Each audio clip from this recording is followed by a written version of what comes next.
Today's episode is being sponsored by GCF Valuation. They were the first appraisal firm to deliver SBA-compliant valuations serving the SBA 7A lending market starting in 1997, while also serving the business broker community.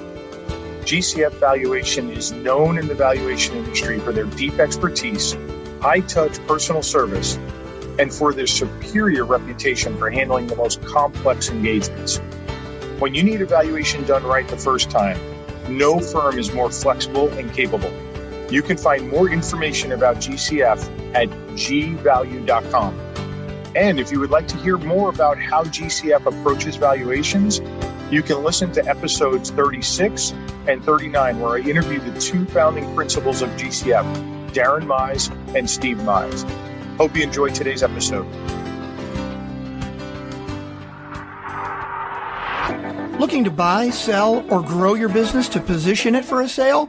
As the owner and managing partner of Sun Acquisitions, Domenic Rinaldi has personally been involved in over 300 M&A transactions. He has seen and done it all, consulting with large and small businesses across a broad range of industries.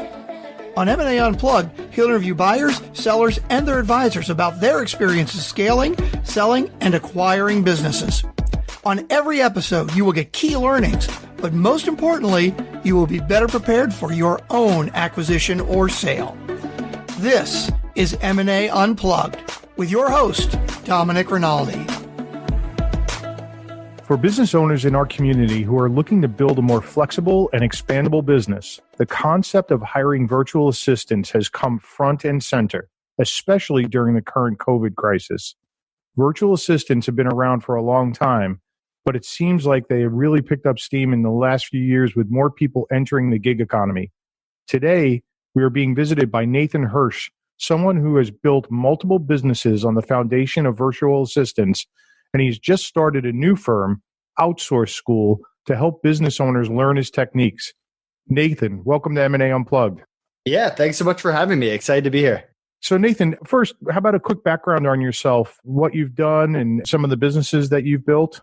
Yeah. So, growing up, my parents were both teachers, and I had the mentality that I'd go to school, get a real job, work for 30 years and retire. And I had summer jobs. I learned a lot about sales and marketing and business, but I always hated having a boss. And when I got to college, I kind of looked at college as a ticking clock. I had 4 years to start my own business, or I was going to go into the real world and be miserable. And so I started hustling. I started buying and selling people's textbooks. I created a referral program. I started competing with my school bookstore, and I actually got a cease and desist letter from my college telling me to knock it off, or they were going to kick me out of school. So I pivoted. I didn't want to get kicked out of college, and I'd sold some books on Amazon. And Amazon, this was 2008, 2009. They were just becoming bigger, just becoming more than a bookstore. And I started experimenting with different products that I was familiar with, like video games and computers and sporting equipment. And I just failed, and I kept failing. I couldn't sell anything until I came across baby products through trial and error. And I ended up growing a very large baby product business on Amazon. If you could imagine me as a 20-year-old single college guy selling millions of dollars of baby products. And I struggled to hire people. Hiring college kids, they were not reliable, and no one in the real world wanted to work for me. I was 21. So I started getting into the VA world, and I got pretty good at hiring virtual assistants. I used the Upworks and the Fivers of the world, but I really hated those platforms. I wanted something better. I wanted something faster. And I kept looking and looking. And when I couldn't find it, I said, you know what? I'll build it myself. So I launched the FreeUp Marketplace, and I started that with a $5,000 investment and a minimum viable product and got it out there. And our whole thing is that we pre-vet freelancers and virtual assistants. Top 1% get on. We match people up quickly. Great customer service. If anything goes wrong, no turnover guarantee. If someone quits, we cover replacement costs. And we scaled that business from a $5,000 investment to doing over $12 million a year. That was last year. And we were acquired at the end of last year by actually one of our customers, which is a whole different story. And then once we finished with that transition, we had a lot of interest with people asking us how we did it, because the FreeUp Marketplace, which is still an 8-figure business, completely run by virtual assistants, no office, no employees, just 35 VAs in the Philippines doing all day-to-day operations. And we didn't just wake up one day and hire 35 people and cross our fingers and hope it worked out. we had real systems for interviewing, onboarding, training, and managing, and using them for podcasts and social media and all of that. So we created Outsource School to be an education platform, teaching people how to use virtual assistants, not only in general, but also for specific things, and building software that'll help people use virtual assistants. And that's kind of where we're at now. That's awesome. What a great story. Congratulations. Thank you. I appreciate it. Interesting few years. What an interesting time as we sit here and we're doing this interview and we're in the middle of this COVID crisis. Everybody's had to scramble to work remotely. People are trying to figure out what to do next. And it seems like this topic of virtual assistants and, being able to hire people so that you could be nimble and you can expand quickly or contract quickly is probably going to come front and center. So what's your advice to business owners as they think about whether or not a virtual assistant would work for them? Yeah. And I want to start off by saying I would never use Corona or anything like that to promote any of my businesses. And I think we were going in the remote direction anyway as a world. And I think this is just kind of accelerating that process now that people have to work from home and totally agree. And kind of see what all the risks are. But yeah, there's so much benefits of hiring a virtual assistant. If you go back 25 years, you had to hire people in person with an office and you had to hire them full time and they had to be in your town or the towns around you, or you had to pay them to relocate. And you fast forward to today, you get access to people all over the world at different price points, different skill sets. You can hire them full-time, part-time, project-based. I have a bookkeeper I hire 5 hours a month and they cost me $25 a month. I have higher level experts that I can hire to just handle my Facebook ads. And so you get that flexibility as a business owner. And if you're not taking advantage of that flexibility, you're really missing out and your competitors probably are. You mentioned just a couple of resources right there, right? So you've got Facebook expert, bookkeeper, and I'm sure there's tons of others.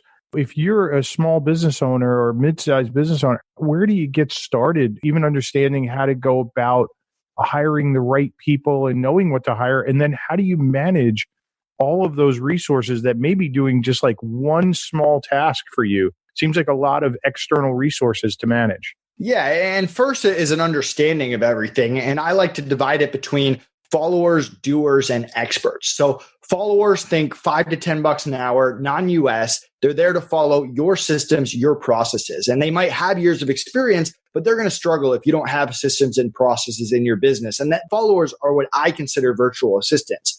Then you got the doers, the freelancers, the specialists. They do the same thing 8 to 10 hours a day. They could be writers, video editors, graphic designers. And you're not teaching a graphic designer how to be a graphic designer, but they're not consulting with you either. They're doers. Then you got the experts. They could be $30 an hour. They could be $1,000 an hour. The high-level freelancers, coaches, consultants, agencies, they bring the strategy to the table. They bring their own systems, their own processes. And knowing these different levels is important. If you set out to hire a VA and you don't know anything about Facebook ads and you say, hey, I don't know anything about Facebook ads, go run my Facebook ads, you're probably not going to have a great experience. And vice versa, if you hire an expert and they've had a lot of success with their systems, their processes in different businesses, and you say, hey, I'm hiring you, but I want you to do it my way, you're probably not going to have that much success either. So knowing the different levels and how to use each level is a big part of understanding hiring, making good hires, and making it efficient, or I guess going towards success when it comes to hiring. Yeah. So you're a business owner. You get to the point where you realize, all right, maybe this makes sense. And I love the way you describe followers and doers and experts. Makes perfect sense. Where does somebody start? Where do they go?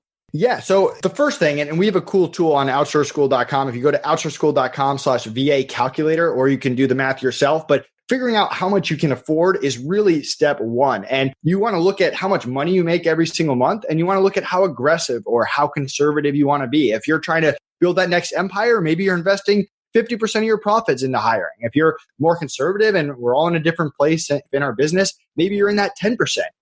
I personally tend to be in that 20 to 30% in terms of reinvesting profits. And once you understand that budget, I encourage people to create 2 lists. The first list is everything you do on a day-to-day, week-to-week, month-to-month basis. And I recommend prioritizing it from easiest to hardest. I think I'm at the point as an entrepreneur where I personally order it from things I hate doing the most. But once you have that list, start chipping away at the things at the top, the easiest things to get off your plate. And how do you get back 5 hours a week, 10 hours a week, whatever it is? And that's going to allow you to focus more time on the sales, the marketing, the expansion. And then the second list is all the things you're not good at. And that's where the doers and the experts come in. Instead of trying to make yourself good at everything you're bad at, hire someone who's already really good at that and quickly turn a weakness into a strength.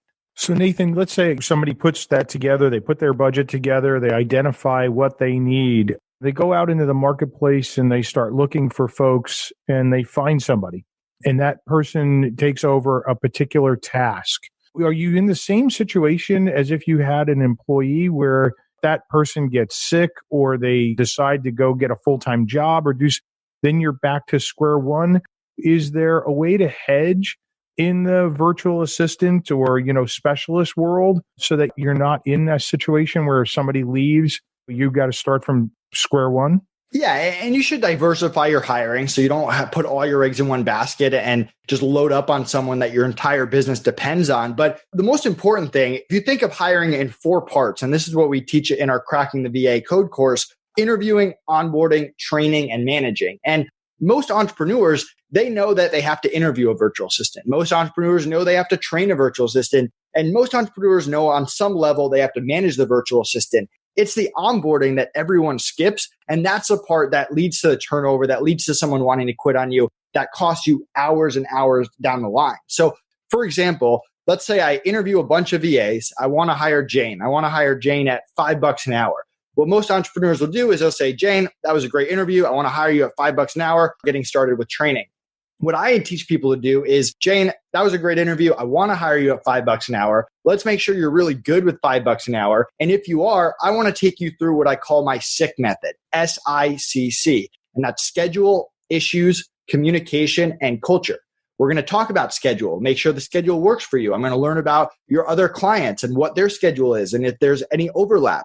We're going to make sure you're not working 100 hours a week and that it's reasonable, your total hours with all your clients. Then we're going to talk about issues. We're going to go over your computer. Do you have a backup? Is it new? Is it fast? We're going to talk about internet issues or what happens if you lose internet. Do you have a backup place to go? Do you have a hotspot? Can you just not work until internet comes back? How often do you lose internet? We're going to go through power. Same thing. Do you have a backup generator? Do you have a place to go? How often do you lose power? We're going to talk about weather. Do you live in a rural area or a city? How much of a factor is weather? Even though they can't control weather, I want to know what I'm getting into when I'm hiring someone from a third world country. And lastly, personal issues and setting that expectation that personal issues can't interfere with work and how to handle personal issues when it happens. Next is communication. Some people hate certain communication channels. I like Slack, email, and Viber. I have certain rules for each one, like emails have to be responded to within a business day. And I'm going to lay out those expectations. And last is culture. What are the values? What do people believe in? So we go through all of this. And then at the end, I give them a chance to back out because I'd much rather they back out once they realize what's expected and what they're actually getting into than for me to figure out that it's not really a fit down the line. And a lot of entrepreneurs, they'll have a somewhat specific job posting and they'll mention some things during the interview, but the VA or the freelancer or whoever they're hiring doesn't actually know what they're getting into until they get started. And that's what leads to a lot of hassle for both the entrepreneur and the freelancer. So spending extra time on that onboarding, and it can be a 30-minute conversation, is going to save you hundreds of hours down the line and really hedge your bet in terms of people quitting. Yeah, that's great advice. Great advice. So let's talk about one of those things that you brought up, which is culture. So you've got a distributed workforce. In your case, you had everybody that was remote, nobody co-located. How do you create and maintain a culture in that sort of environment? And do the virtual assistants and specialists, do they commingle with each other? Is there communication amongst everybody? How do you run a business that's got some cohesiveness and a real culture? Yeah, and I do let them communicate. And there might be, I shouldn't say let them, I encourage them to communicate. And there's certain people, like I have a podcast assistant. Every morning I wake up and they send me a list of podcasts that I want to look at, and I'll reach out to ones that I want to be on. And so that person doesn't necessarily have to be as involved as my customer service person who's part of a customer service team. But at some point, I do want them all to have that camaraderie. Now, what I call it is my BARF method, which is a funny acronym. And I spent a lot of time trying to make it different, but it stands for getting them to buy in, showing appreciation, building relationships, and creating a family environment. And this is really the key to building a culture. And it's also the key to reducing turnover once you're managing a lot of virtual assistants. So getting them to buy in is showing them how passionate you are about the business, making sure they understand why you started the business, who you're helping, what the long-term plan is. Showing appreciation is not being the client that only talks to them when they do something wrong and when they mess up and say, hey, great job, or hey, that project really helped us do XYZ. Building a relationship is connecting with them on social media and getting to know them as a person and knowing their family. And then the family aspect, people in the Philippines, and that's where I hire most of my VAs from, they're all about family in life, in community, and especially in work. And when you create a family culture and get them to like the people that they're working with on a day-to-day basis, even if they get other job offers that are higher, other opportunities, they don't want to leave their family. So when you do all four of those things, it leads to a better culture and less turnover. In the instance where you built two businesses with virtual assistants and then sold those businesses, when they were sold, did those acquirers keep those virtual assistants? Did that infrastructure that you had built stay in place?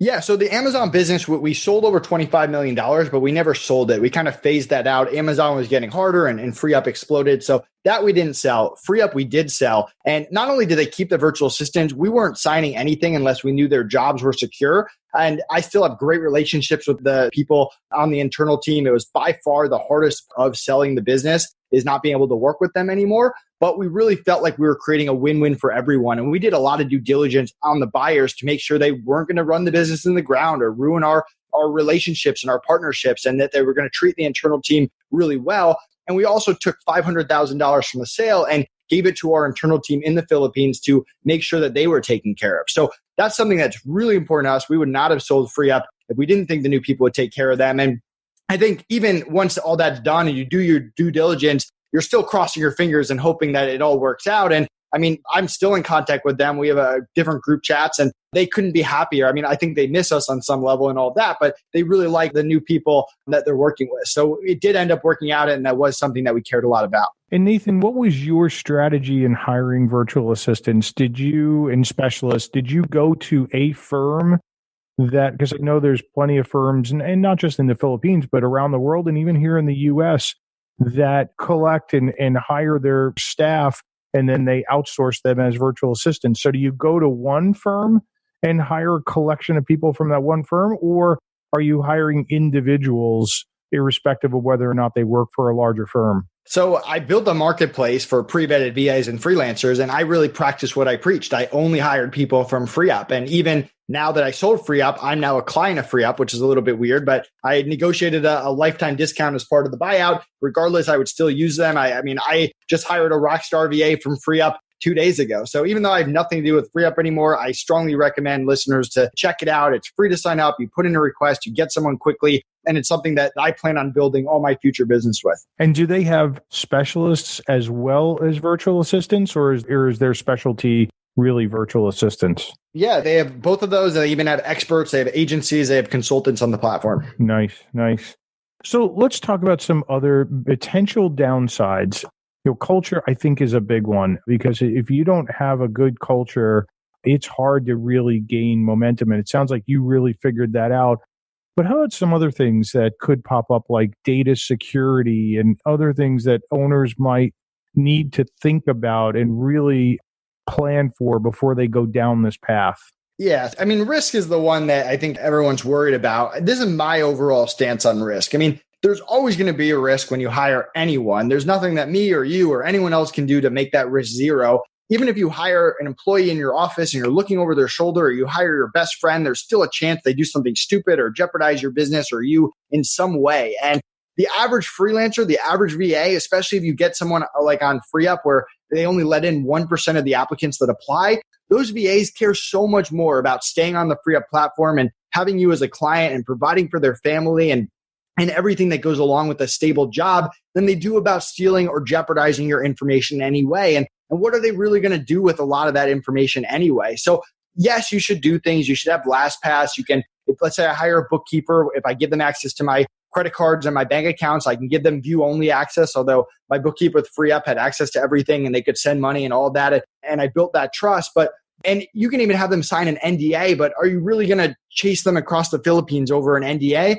Probably not. I mean, the number one way to really protect your business is to build relationships with the people that you work with. It goes whether it's in person, it goes whether It is remote. And that's the key. I fired people that they didn't want to hurt me and I didn't want to hurt them. And I've had people that quit on me and same thing. And it's because I built that relationship. And that's what I encourage people to do. The terrifying experiences that you hear in the horror stories, those are the exceptions. They're not the norms. And you should not just hire someone on day one, just give them access to everything. You can build trust with them over time, but there's nothing you can do to reduce that risk to zero. Yeah, makes perfect sense.